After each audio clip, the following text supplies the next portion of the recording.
Hi guys, and welcome to the future.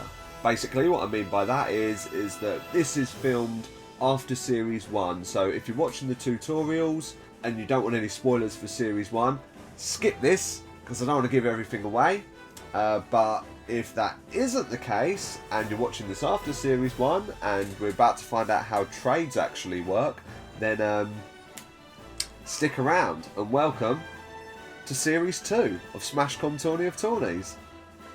5, 4, 3, 2, 1.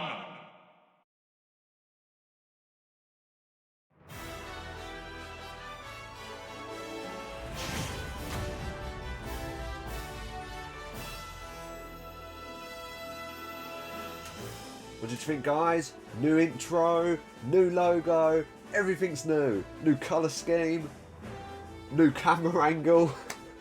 So, yeah, obviously if you're watching this as a tutorial, you'll get to know that it's not as smooth sailing as maybe the tutorials were. This, usually a complete mess. However, today, I've got to try and go through some serious details about trading. So, we're going to have a look at what we've got right in front of us. So what I've done to get us started is I've put in order in each team of where those fighters ranked. So using the top left hand with the Cockadoodle Dudes, the Ice Climbers were their highest ranked fighter, with Link in second, Lucario, Shulk, King K. Rool, Wii Fit Trainer, Mewtwo and Roy the Boy. So the things to take note here is that the gold fighters that you see are all All-Stars, and the blue fighters are all pros. Oh, and obviously we've got red there as well, and red is relegated, so those guys sucked in a nutshell. So each team, as we did just describe in the video previous, or if you're watching this up to date a couple of months ago, then you'll learn that in a team you need one All-Star, 2 pros, 1 more Alpha League fighter, and then 2 Beta League fighters and 2 draft fighters. So each team must balance. So, where do we go from here? So as you can see, we're going to start with All-Stars. We've got the likes of the Energy Source, Gorilla Lemon and Shroom Dogs that don't have an All-Star at the moment, so we've got to find a way to put an All-Star into those teams. The Vipers have a lot of All-Stars, and because the Vipers came first, as you can see on the left with the teams there, that is the order that they came in Series 1. As the Vipers come first, and they will get first dibs on another team's top fighter, and considering they have to lose an absolutely hefty chunk of fighters, let's start with them. So obviously they keep Sephiroth because Sephiroth is like big guns. So what will happen is, and it will probably help if somewhere around here I had the ranks. So how we're going to start is that the Vipers will have to substitute, as it were, Dark Pit for one of the top fighters of the teams that don't have an All-Star yet. So we've got the Source, we've got Lemon and Dogs, as I just said. And out of them, we look at their top fighter, which is Villager, Roy and Mega Man. And judging by the ranks, Villager was the top fighter. There's going to be lots of editing here, right? Dark Pit has ended up at the Energy Source as their All-Star. And Villager has gone over to the Cosmo Vipers. So obviously the Vipers have lost an awesome fighter, but the teams need to be balanced. So this is what they're stuck with. So up next is the case of Ganondorf. Now this gets a little bit confusing. So as the Vipers already have 2 pros, it means that they can't have any more pros in their team. So they have got Villager and Meta Knight as their 2 pros. So Ganondorf will have to swap with a fighter that isn't a pro. Now looking at those teams, only Shroom Dogs and the Cockadoodle Dudes are the 2 teams that have 1 pro each. So it will either be from the Shroom Dogs or the Dudes, which is Shulk or Mario as their highest fighters. Judging by ranks, Mario came 26th and Shulk come 27th. So what will happen is that Ganondorf will end up at the Shroom Dogs and will trade for Mario. So there you go. I've shuffled the teams a little bit. So the Vipers have got Sephiroth, Villager, Meta Knight and Mario. So Mario has slipped down there. Now, if Fox was better than Mario, Fox would actually be in the Alpha League above Mario, even though he's just traded in. But according to this, Fox isn't better than Mario, so Fox can stay right where he is. And then for the Shroom Dogs, you've got Ganondorf, followed up by Mega Man as their pro. Now, finally, we've got the Gorilla Limon, who don't have an All-Star. So what we're going to do here is look at the Cockadoodle Dudes who have 2, and only 1 pro as well. So this can be a straight swap for Link, who's going to go to the Limon. Is going to swap for Roy, who's the Limon's best fighter. So despite the dudes now getting Roy in their team, he's not as good as Lucario, so he becomes their second pro. And the Limon now have Link, Ike and Simon. So as we can see, maybe... no, there's one more. There's one more. The teams are almost balanced, except the fact that the Red Robots have 3 pros and the Shroom Dogs only have 1. So what's going to happen here is Sheik will have to swap with Snake from the Dogs, so that the robots obviously maintain a high level of fighters. So we're going to swap them over now. So here's the part that sucks for the Red Robots, is they've got Snake in, but Dr. Mario is actually better than Snake, judging by Season 1's rankings. So Dr. Mario will go into the Alpha League and Snake will end up in the Beta League, as it's magically just done. I entertained myself too much. So there wasn't actually as many high-end trades as I thought there was going to be, judging by the first series. But obviously there will be a lot of people being promoted from Alpha League to... from Beta League to Alpha League and being relegated from Alpha League to Beta League. But we're going to cover that right at the end, so don't worry, I've got you. So next up, finally, is the Reds. So, something I probably should have done at the start is I'm going to change all of the Reds to the word draft, because those people are relegated now, so sucks to be them. So there you go, everyone has become a draft fighter who was relegated at the end of the series. So now we have to equally distribute the amount of draft fighters on each team, so there has to be 2 on each team. Which, as you can see, the Cockadoodle Dudes are okay, the Vipers are okay, the Fuels are okay, and the Shroom Dogs are okay. So it means that the Limon and the Source are going to have to gain a fighter from the robots and the tech. But unlike the pros and the All-Stars, they don't get a good fighter. They get the worst fighters. So as the Source came 6th and the Limon come 7th, it means that the Source get the best of a bad bunch, which is either going to be Falco or Corrin.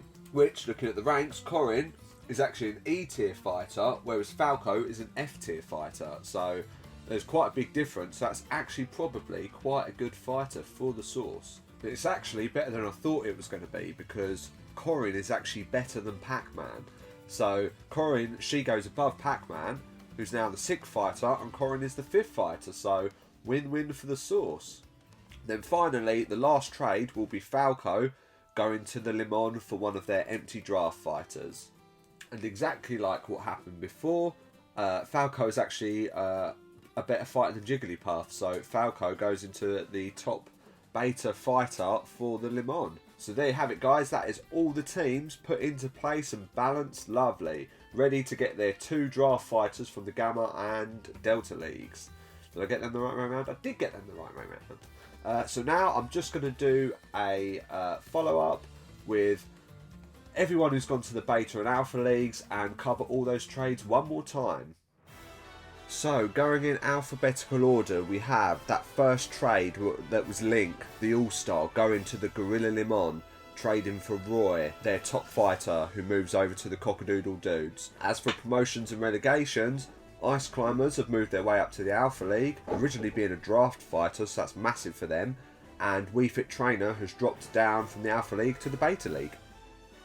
Next up we have the Vipers, who had obviously some of the biggest changes with 2 of their All-Stars leaving their teams. So you've got Dark Pit who's been traded to the Energy Source for their best fighter Villager. And then next up we've got Ganondorf, who's moved from the Shroom Dogs and has traded for Mario, who becomes a Viper. Great stuff for Villager and Mario, who joined the best team of last series, but hopefully Dark Pit and Ganondorf can change those sort of bottom tier teams around. Promotions, we've obviously got Sephiroth, who was MVP and was in D2 originally, so he's gone from D2 to A, so massive improvement for Sephiroth.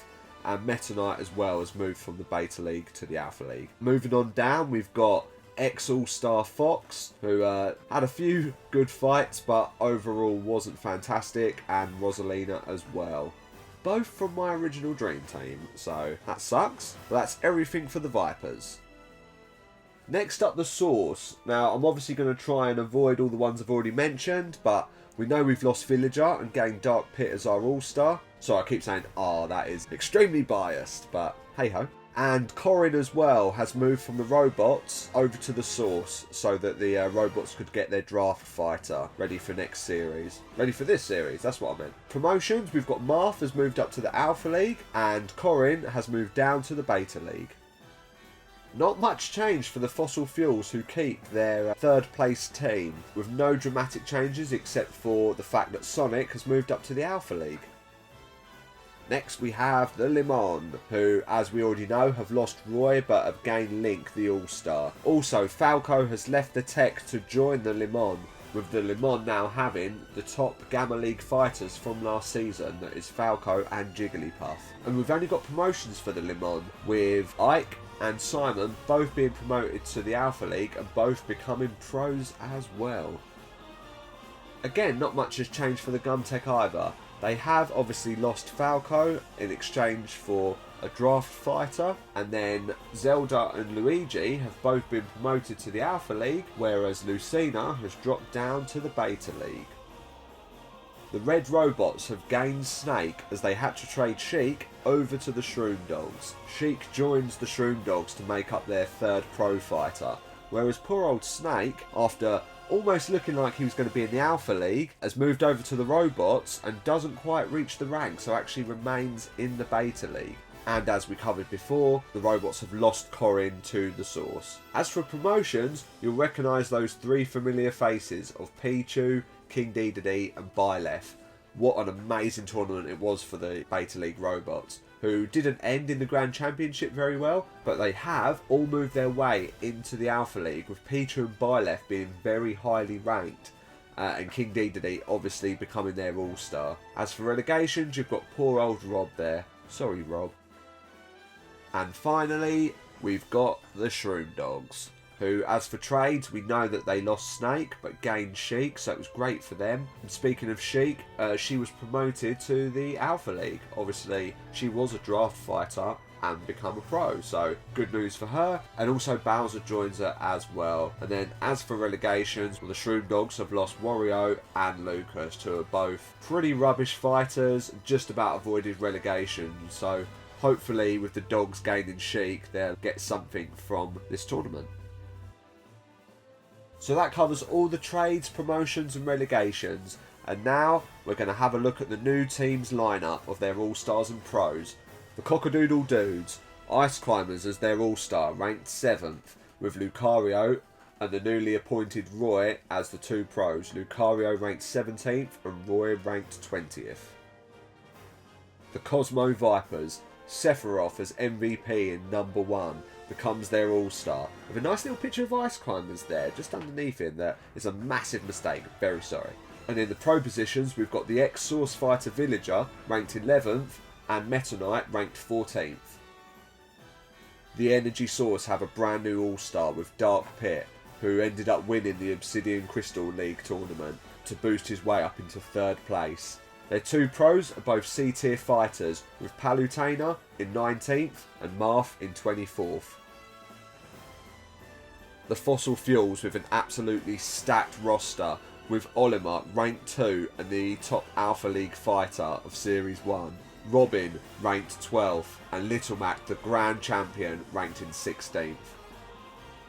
The Gorilla Limon have finally found a true leader in Link, who may be the worst All-Star, ranked in 8th, but is still an amazing fighter. As for the pros, they've also got two very low tiered pros, with Ike ranked 22nd and Simon ranked in 23rd.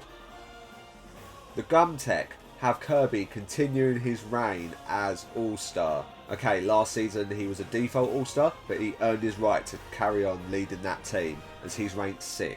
His two pros, a Pokemon trainer ranked 13th, who just missed out on that Grand Championship title, and Zelda, who's ranked 21st. The robots with that glorious ex-Beta League team, King Dedede ranked 4th, Pichu ranked 9th, and Byleth ranked 10th. So the robots officially have the two highest pros in their team. And last and definitely least, as the Shroom Dogs come last season, they've gained the Titan that is Ganondorf as their All-Star. For their pros, they have Sheik, who's ranked 15th, and Mega Man, who's ranked 18th. This is a much better looking team for the Shroom Dogs, so hopefully they have a bit of a better season. That's all we've got time for, guys, thus concluding Phase 1 of Series 2. And now we've done full circle, which means we're going to start Phase 2 soon with the Gamma League, just like we did before, but this time we may see some returning fighters for those that have been relegated, and maybe some brand new fighters can make their way into the main leagues in Phase 3. But until then, I'll see you guys next time, and thanks for sticking around.